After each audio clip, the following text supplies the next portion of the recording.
Gente, eu vou reiniciar do que a introdução que eu havia feito. Como foi comentado aqui, a LGPD sim é uma preocupação. A CAVA, ela inaugura em agosto de 2020, só que diante desse cenário vírus que ninguém mais aguenta ouvir falar, ao que tudo indica, a LGPD vai ser postergada, né? A vacatio legis dela vai ser postergada, seja por provisória, seja por projeto de lei. Já existem projetos de lei como pauta urgente do Congresso para a postergação da LGPD. A gente está... só um minuto que eu acho que tem alguém com áudio no fundo. Se puder mutar, quem mais tem permissão.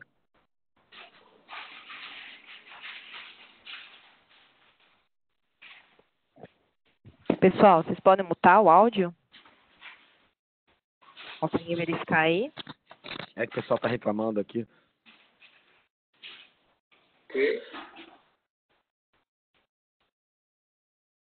Acho que agora... Ok. Nossa, agora foi.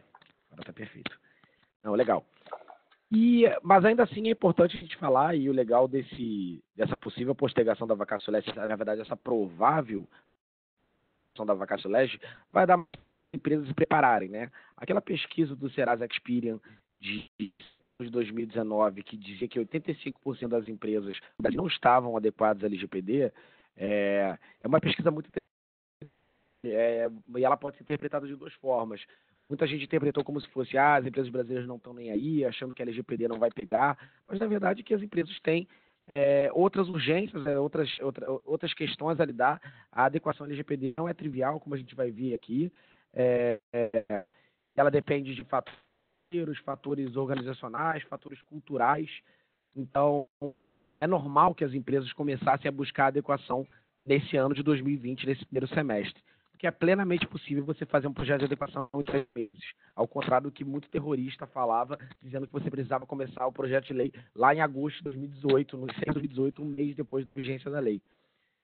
A gente acaba tendo algumas dificuldades, né, o que acabam reforçando a relutância das empresas de buscarem adequação, que é não ter Autoridade Nacional de Proteção de Dados instituída, pronta para regular, tá, a nível legal, diversas disposições da lei que estão extremamente, que são conceitos jurídicos determinados, específicos, né, e que sem uma autoridade elas vão ficar à mercê da interpretação do Poder Judiciário. Então, falado isso, feita essa introdução, é importante a gente ter também uma coisa clara aqui para a gente, é que o escritório de advocacia ele é uma empresa como qualquer. Então, isso ela tem que buscar adequação, ela não está isenta de adequação. Mas a gente precisa entender alguns fundamentos, alguns conceitos básicos. Eu peço desculpa para quem já conhece bastante a LGPD, mas eu prometo que eu vou ser rápido, né, passando por esses conceitos básicos da lei, para a gente poder entrar especificamente em história de advocacia. Então, os conceitos, como quem já sabe e quem não sabe, a Lei Geral de Proteção de Dados, ela mira em dados pessoais. Dados pessoais são aqueles dados que identificam uma pessoa natural ou pessoa jurídica, sem pessoa física. É uma lei que tem como aplicação as operações de tratamento, e aí esse é um termo infeliz que a nossa lei usou, né? Seria melhor se ela tivesse criado do GDPR europeu exatamente a mesma expressão, que é a expressão do conceito do processamento, que fica mais claro para a gente entender, porque o tratamento acaba confundindo as pessoas que falando, olha, eu não realizo nenhum tratamento de dados, eu só armazeno dados no meu banco de dados. Considerado para fins da LGPD. Então, que a LGPD ela aparece nesse ponto, a lei de drogas, né? Ela usa diversas expressões para definir o que é tratamento. Então, o tratamento é tudo que se realiza com dados pessoais. O titular desses dados, como eu falei, é sempre uma pessoa física, e você tem algumas figuras que são importantes nessa lei. A primeira delas é o controlador, que é a quem cabe a tomada de decisão sobre o tratamento de dados. O operador, aquele que realiza o tratamento de dados do controlador. Encarregado, que é essa figura que a gente utilizou essa nomenclatura aqui no Brasil, mas copiando seria o Data Protection Officer, né, o responsável pela proteção de dados dentro da companhia. Também é um determinado no Brasil, porque a gente não sabe qual será a responsabilidade dessa pessoa, não sabe o que ela vai ter que realizar muitas pessoas estão prestando esse serviço, né, o DPO as a Service, porque ele pode ser PJ, ele pode ser terceirizado. Então, para as empresas não está muito claro, e hoje é um momento até de incerteza e insegurança para você decidir se você vai ser o DPO. Mas por que eu trouxe esse conceito? Porque eu acho que todo mundo, advogado, já pensou, nossa, eu realizo tratamento de diversos dados pessoais, sem dúvida. E, passado isso, a gente tem que entender que o escritório de advocacia, ele ora é controlador e ora é operador. Você é controlador, você é o advogado do seu escritório de advocacia, quando você está gerindo a folha de pagamento dos seus funcionários, você está mandando um e-mail marketing, um newsletter para os seus clientes. Você é operador e, obviamente, isso não existe um conceito definitivo, né? Mas você acaba atuando como operador quando você trata dados em nome do controlador, que é o seu cliente. Então, essa é a relação que os escritórios têm, que ele pode, ora, figurar como controlador, ora, operador do tratamento de dados. E por que esses conceitos são relevantes? Porque isso faz um desafio para um de responsabilidade. Então, é muito importante a gente ter muito claro o que é ser feito diante das obrigações que você tem em relação ao seu cliente. Então, já de plano, e aí pensando no aspecto contratual, é muito importante você atribuir cláusulas de proteção de dados, tanto com o seu cliente, tanto com os terceirizados, os prestadores de serviço, porque você vai atuar também, embora operador, como operador, controlador de operadores, como terceiros, um assistente técnico, por exemplo. Então, a Lei Geral de Proteção de Dados, ela cria essas obrigações de proteção de dados pessoais, muito de evitar que os dados sejam utilizados para finalidades distintas, né? Então, tem que ficar bem claro nessa relação contratual e cláusulas estabelecidas que protejam esses dados pessoais e tornem indene, né, esse escritório de advocacia. Outro ponto que é bastante relevante nessa linha, né, que o escritório de advocacia ele tem que se atentar, as questões de segurança da informação. Segurança da informação não é ensinada na faculdade, é uma coisa que é exigida pelo Estatuto do OAB, mas, por exemplo, a American Bar Association, que é uma associação das ordens dos advogados dos estados americanos, ela incluiu em 2016, no seu código de ética, uma obrigação que fosse obrigação para que os advogados tivessem noções de segurança e cibersegurança, a fim de que o advogado conseguisse fazer prevalecer o privilégio da informação e a confidencialidade das trocas de mensagem com os seus clientes. Então, basicamente, o que isso quer dizer? Isso quer dizer que hoje a segurança da informação é inerente ao privilégio da advocacia, né, ao segredo da advocacia. É interessante aí, voltando, essas duas perguntas que foram feitas. Bom dia, Daniel, você mencionou que ainda não sabe qual é a responsabilidade de DPO. Então, isso dependerá da regulamentação ou de contrato entre as partes. Primeiro ponto quando o DPO ele for contratado, isso vai depender.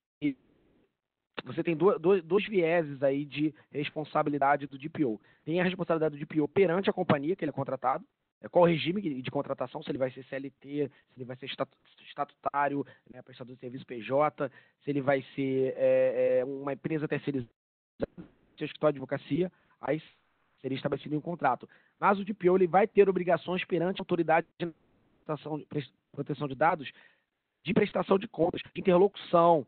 Então, nesse ponto, a gente não sabe qual vão ser essas obrigações e a responsabilidade e a exposição desse possível DPO, porque a gente não tem uma regulamentação por parte da Autoridade Nacional de Proteção de Dados.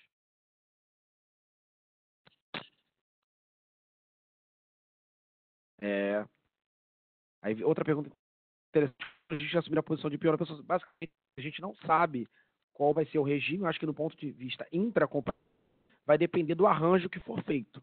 Não tem uma obrigação hoje, no momento, da modalidade contratação do DPO, dessa relação jurídica do DPO com a companhia. Em relação à autoridade, a gente ainda está sujeito a uma regulamentação que não existe ainda de qual vai ser essa responsabilidade. Agora, voltando, e aí pensando no aspecto um pouco mais objetivo, você pergunta assim, o que eu vou fazer para adequar meu escritório a B? Acho que hoje os escritórios já avançaram muito, como esse ponto que eu mencionei, escritórios menores, têm menor exposição, mas já avançaram muito por conta de algumas lições que foram deixadas do ponto de vista de ter uma estrutura rígida, né, de segurança da informação, com políticas internas, mas pensando em lei geral de proteção de dados, que vai muito além de segurança da informação, a primeira coisa é você das suas áreas, só pensando na área jurídica, né, vamos dizer assim, a área jurídica do escritório de advocacia, o core business, a coração da operação, você tem que entender as outras áreas, sua área financeira, sua área de RH, e sua área administrativa, e a partir daí você entender quais dados eu estou tratando desses funcionários, dessas pessoas que estão dentro do meu escritório. Feito isso, você vai começar a entender quais dados eu estou tratando no jurídico. Na verdade, muito mais fácil. Quais operações eu estou dentro da minha operação, dentro do meu escritório de advocacia. Feito isso, literalmente isso, entendido o que tem dentro de casa, você consegue classificar as hipóteses de tratamento para cada uma daquelas operações de tratamento. Então, eu estou tratando dados de funcionários, tratando de dados de funcionários que eu preciso realizar o pagamento na forma do contrato de trabalho. Então, eu vou classificar essa operação com a hipótese de execução do contrato. Eu preciso ter alguns documentos fiscais para prestação de contas ao fisco. Então, eu vou colocar isso como uma obrigação regulatória, uma obrigação legal. Então, esse é o trabalho de dever de casa que deve ser feito. Feito isso, feito o registro, a gente caminha para um outro momento. Esse outro momento é analisar as operações aqui e elas estão me oferecendo risco. Isso tudo vai ser analisado num contexto mestre, né? Eu vou entender, olha, essa operação ela tem risco, essa aqui tem médio, essa aqui tem baixo, e a partir da identificação desses riscos, você começa a atacar um a um. Então, grande parte, né, desses gaps encontrados no escritório de advocacia são práticas como, por exemplo, o uso de computador para a realização de atividades relacionadas ao escritório, uso, às vezes, de dispositivos compartilhados, uso de pendrives dentro do ambiente de trabalho, né? A permissão de você conseguir retirar as informações daquele seu dispositivo e levar para casa. Então, são a criação de níveis de segurança, acesso a determinados documentos e dados dentro do escritório de advocacia, é um ponto muito relevante que deve ser observado, porque grande parte das falhas, dos incidentes de segurança, eles decorrem de falhas de. E aí, para isso, né, o trabalho de adequação LGPD ele não é um trabalho de casa, ele é um trabalho, igual ao trabalho de casa, perdão, é um trabalho que não acaba, tem que ser criado códigos de conduta, programas de conformidade internos do escritório e realização de treinamentos, tal como existe para combate à corrupção, para de compliance trabalhista, né, treinamento de assédio moral, sexual, de boas práticas trabalhistas, deve ser feito um treinamento interno dos colaboradores em todos os níveis, sejam eles ponta da operação, sejam eles a nível do sócio escritório. Então, esse aspecto cultural é muito relevante também na LGPD, como eu falei aqui no início, né? Um outro ponto, que eu acho que é também bastante corriqueiro e pode gerar uma responsabilidade, é a newsletter, né?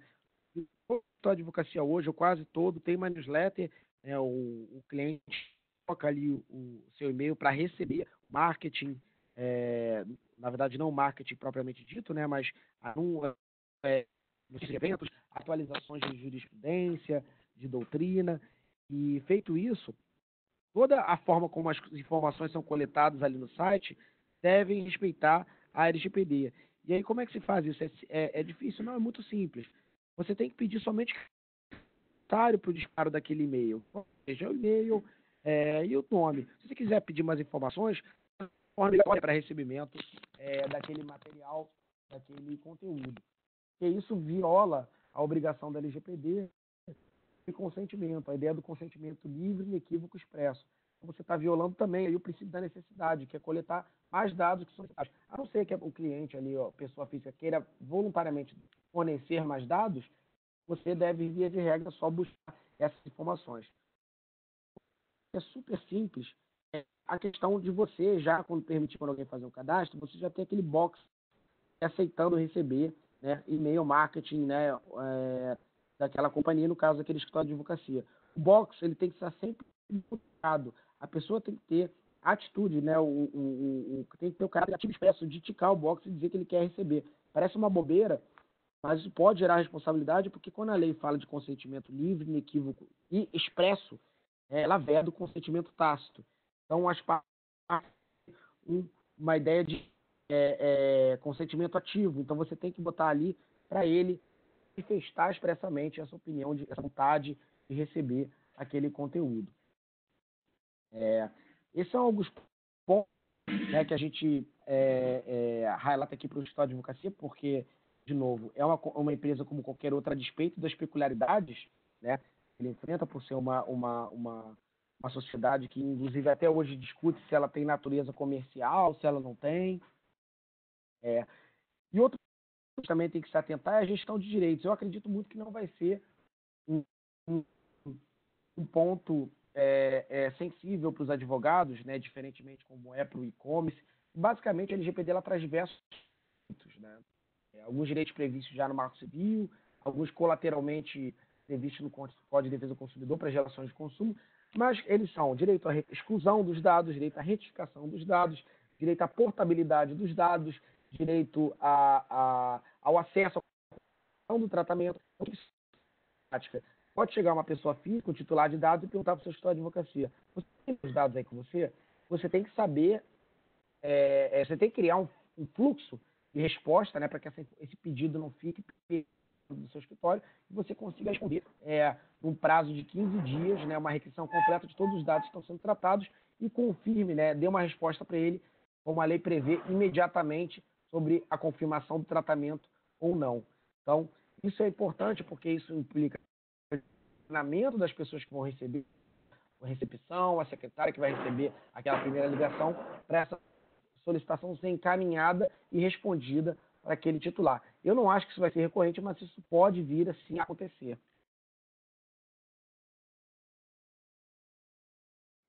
Vamos lá. E aí, perguntas interessantes surgiram aqui. Como Daniel. Pensar no projeto? Oi, claro. Obrigada, viu, pela apresentação aí. É muito bom que você tenha compartilhado esses dados com a gente. Tem outras perguntas aqui, eu vou te passando as perguntas para você conseguir nos responder aí as dúvidas dos nossos ouvintes. A Fernanda Borges, ela fez uma pergunta falando na RGPD, pede-se que o Data Protection seja alguém fora da empresa, um terceiro.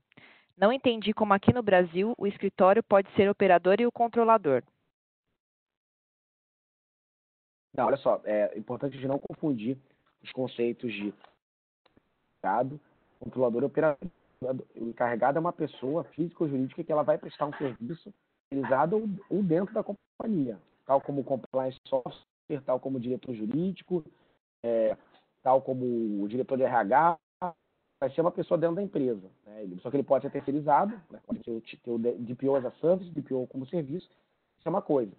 O controlador e o operador são figuras que a lei criou para fins de responsabilidade e fins de alocação de direitos e deveres. E aí, nesse ponto, você tem o controlador, aquele que toma a decisão sobre o tratamento dos dados, e o operador que realiza o tratamento em nome do controlador. Quando ele está gerindo dados dos seus clientes para fins de, como eu falei, e-mail marketing, ele é um controlador. Quando ele está gerindo os dados dos seus funcionários, ele é um controlador. Quando ele está lidando com dados pessoais que vieram do seu cliente para fins de uma consulta, de uso judicial, ele está sendo operador, porque ele está tomando decisões por meio da procuração e daquele controlador, em nome do cliente dele, que é o controlador. Não sei se ficou claro, depois eu também me coloco à disposição para explicar de outra forma, Fernanda. só mais uma pergunta aqui. A Natália Lacerda, ela perguntou como pensar nesse modelo de implementação para escritórios pequenos, às vezes com um único advogado. Essa é uma pergunta que discute muito na Europa e a gente, até por não ter uma autoridade, a gente não tem um guia para isso. É o self-assessment, né? A possibilidade de você realizar seu próprio projeto de adequação. Quando você tem um único advogado, ou poucos advogados, não é um trabalho difícil. Você vai entender quais operações você tem. Se você tem operações relacionadas ao contencioso, ao consultivo, você vai adequá-las às hipóteses legais, registrar, criar um documento registrando isso, porque você pode vir a sofrer uma auditoria, tá? Seja do Ministério Público, seja da Agência Nacional de Proteção de Dados, mostrar por que você está realizando aquelas operações de tratamento, que estão dentro da sua finalidade, do seu objeto como escritório de advocacia.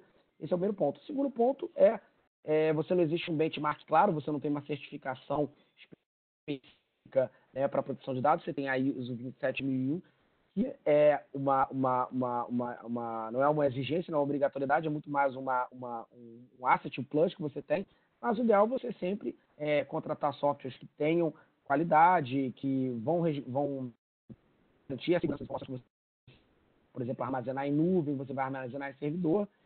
E, fora isso, você tendo um único advogado, você sequer precisa fazer, né, um código de conduta, porque você vai fazer um código de conduta para você mesmo não tem sentido. Então, é uma tarefa dificultosa para quando você tem um único advogado ou poucos advogados. É basicamente mapear essas operações e garantir a segurança das informações que estão dentro do seu escritório.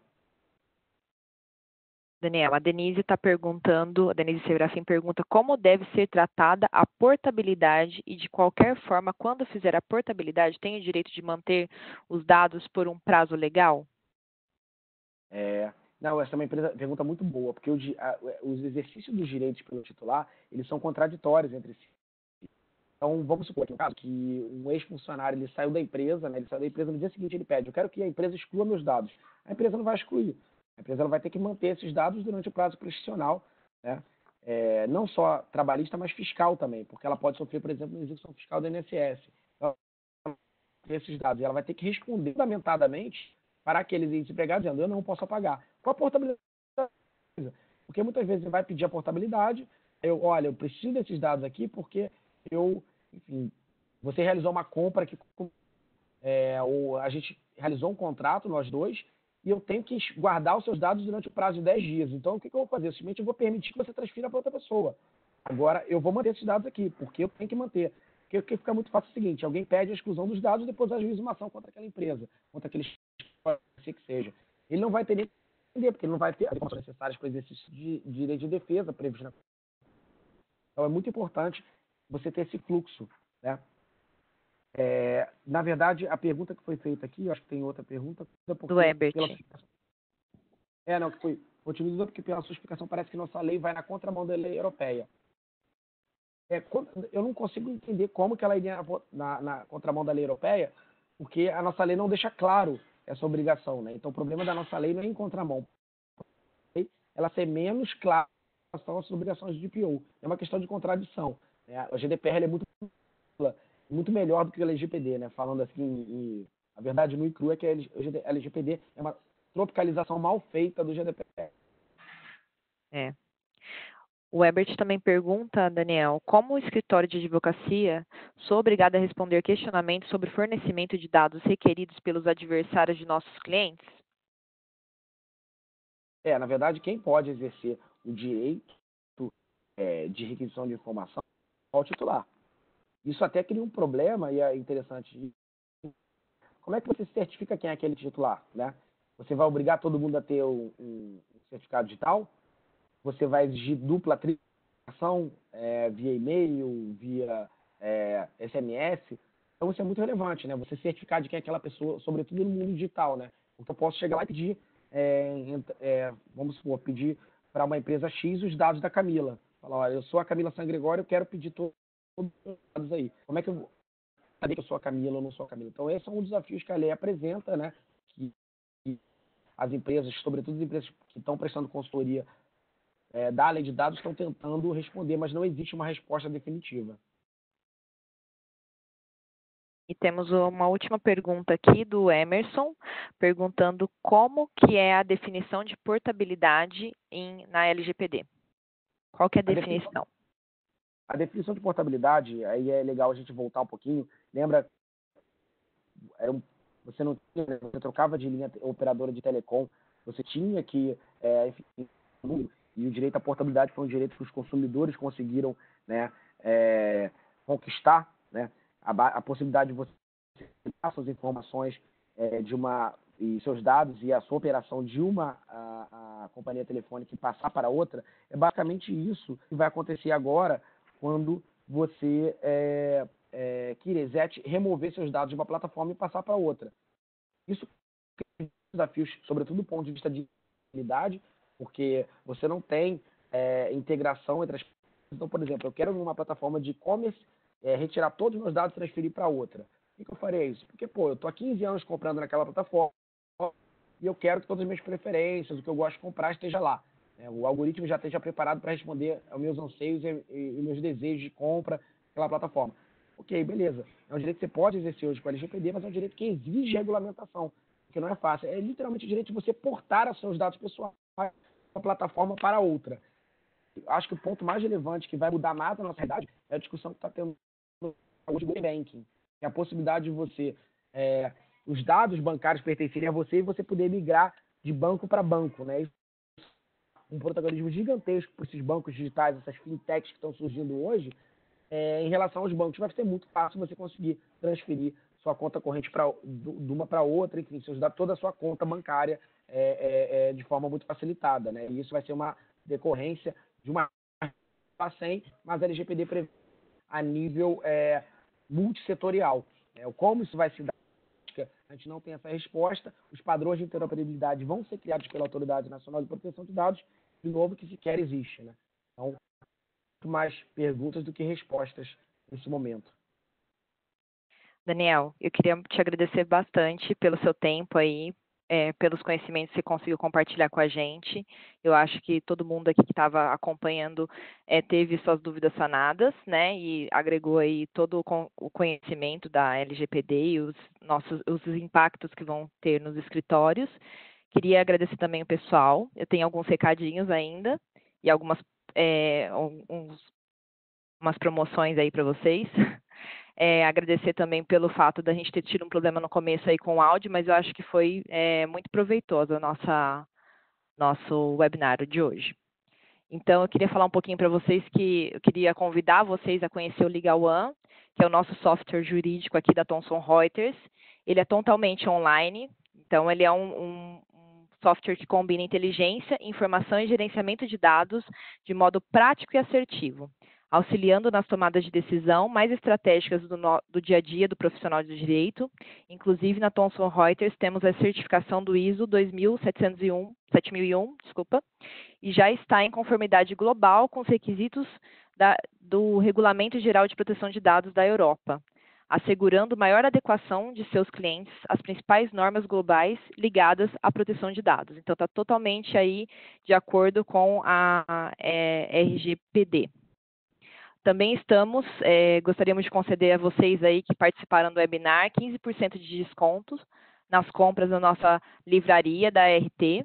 Então, basta acessar o site, quem não conhece, é o www.livrariart.com.br. Aí vocês podem selecionar as publicações, os livros do Daniel Becker que estão lá, e colocar o cupom, que é Revista dos Tribunais, 15 off, Revista dos Tribunais 15 off, na hora de fechar o pedido, que aí vocês vão ter o 15% de desconto na compra.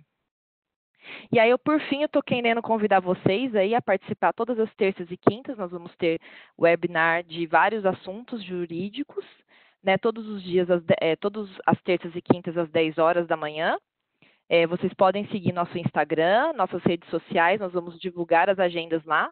E agradecer aí a participação de todos nesse nosso primeiro webinar aí. Muito obrigada, gente. Obrigado, gente. Foi um prazer aí pela falha da conexão, mas a internet está sobrecarregada esses dias aí. É verdade. Disposição aí nas redes sociais, Instagram, LinkedIn. para tirar qualquer dúvida que tenha permanecido aí, enfim, continuar esse papo lá. Obrigado, Thomson Reuters, aí pelo convite, Camila, Helena, vi que a Juliana está aí também. Até a próxima. Obrigada, Um abraço. Daniel. Até. Tchau, tchau.